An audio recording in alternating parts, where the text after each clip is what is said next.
ஏன்னா ஒரு 100 ஆண்டுக்கு முன்னால், 150 வருஷத்துக்கு முன்னால் அதுவரை ஏடுகளில் இருந்த நம்முடைய மகத்தான கல்வி செல்வங்கள், இலக்கிய செல்வங்கள் புத்தகமாக அச்சுக்கு மாற்ற வேண்டிய ஒரு தேவை வந்த பொழுது அதை உணர்ந்து நம்முடைய முக்கியமான ஆளுமைகள், அது உவேசா அவர்களானாலும் தாமோதரனார் அவர்களானாலும் பல முக்கியமான ஆளுமைகள் அந்த பணியில் ஈடுபட்டார்கள்.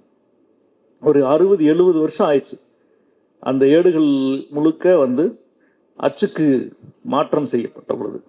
வாழ்க்கை முழுவதும் இழந்து, வாழ்க்கை முழுவதும் அதற்காக உழைத்து அந்த மகத்தான பணியை அவர்களெல்லாம் செய்தார்கள். ஆனாலும் செய்து முடிக்க முடியல. ஏன்னா தமிழ்நாட்டில் இருந்த ஏடுகள் கொஞ்ச நஞ்ச ஏடுகள் கிடையாது.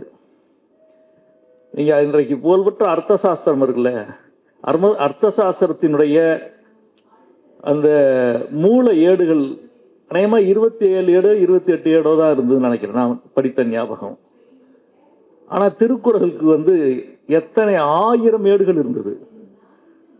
அதே போல ஒவ்வொன்றுக்கும் நான் சொல்லலாம். அத்தனை 1000 ஏடுகளையும் தேடி எடுத்து பாடபேதங்கள் பார்த்து அதை அச்சுக்கு மாற்றுகிற வேலை என்பது மிகப்பெரிய வேலை. தனி மனிதர்கள் அதை உழைத்தார்கள், செய்தார்கள்.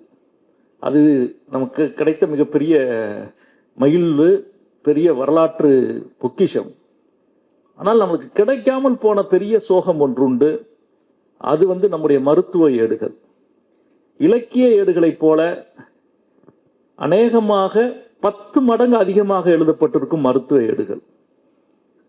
ஆனால் உவேசா போன்ற ஒரு பெரும் ஆளுமை, அவர் இலக்கிய ஆளுமையாக இருந்ததால் அந்த ஏடுகளை தேடி எடுத்து அச்சுக்கு கொண்டு வந்ததைப் போல சித்த மருத்துவத்திற்கு அல்லது தமிழ் மருத்துவத்திற்கு அப்படி ஒரு ஆளுமை கிடைக்காமல் போய்விட்டார்.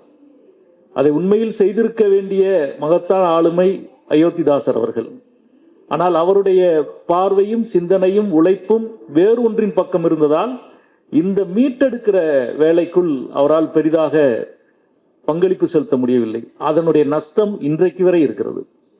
இன்றைக்கு வரை நம்முடைய சித்த மருத்துவ அல்லது தமிழ் மருத்துவ ஏடுகள் என்னென்ன வகைப்பட்டது, என்ன மாதிரியானது, அதை எப்படி நவீன உலகத்திற்கு கைமாற்றம் செய்யப்பட வேண்டும் என்பதை பற்றிய பெரிய புரிதல் அல்லது பெரும் பணி என்பது நடக்காமல் போயிடுச்சு. நடக்காமல் போன பணியை அடுத்தடுத்த நூற்றாண்டில் எளிதில் நடத்திவிட முடியாது.